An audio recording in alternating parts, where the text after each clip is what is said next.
خبر شامل کرتے ہیں پنجگور سے ہمارے گدروشیا پوائنٹ کے نمائندہ فرید عمر سے۔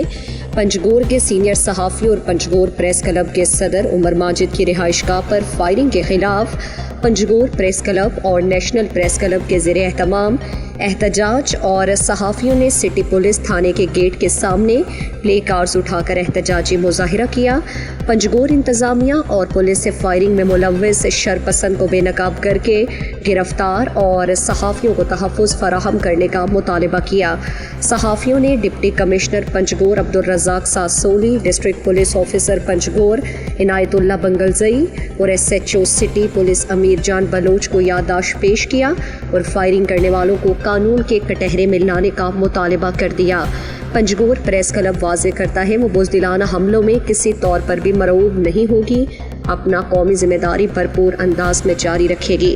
انہوں نے کہا کہ صحافت ملک کے چوتھے ستون کی حیثیت رکھتی ہے، اس لیے پنجگور پریس کلب مطالبہ کرتی ہے کہ اس بزدلانہ فعل میں ملوث عناصر کو بے نقاب کر کے قانون کے کٹہرے میں لا کر پنجگور کے صحافیوں کو تحفظ فراہم کیا جائے۔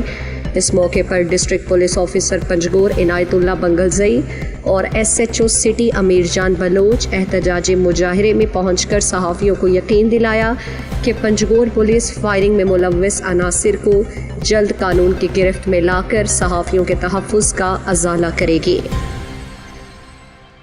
مزید دلچسپ معلومات اور خبروں سے آگاہ ہونے کے لیے Gedrosia point Facebook page, Instagram, Twitter کو فالو اور یوٹیوب چینل کو سبسکرائب کریں۔ بیل آئیکن بٹن دبانا نہ بھولیں تاکہ مکران سمیت بلوچستان کی خبروں سے جڑے رہیں۔